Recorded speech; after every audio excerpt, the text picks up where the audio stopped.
வார்த்தை கூட சொல்லுங்க, ஒரு தீமையும் நினைக்காத நல்ல ஒரு தகப்பன் உம்மை போல இல்ல. கரங்கள் உயர்த்தி எபினேசரே எபினேசரே இந்நாள் வரை சுமந்தவரே.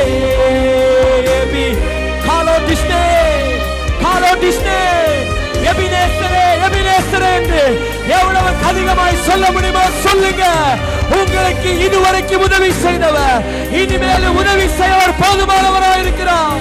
இதுவரைக்கும் தப்புவித்தவர் இனிமேல் நம்மை தப்புவிக்க போதுமான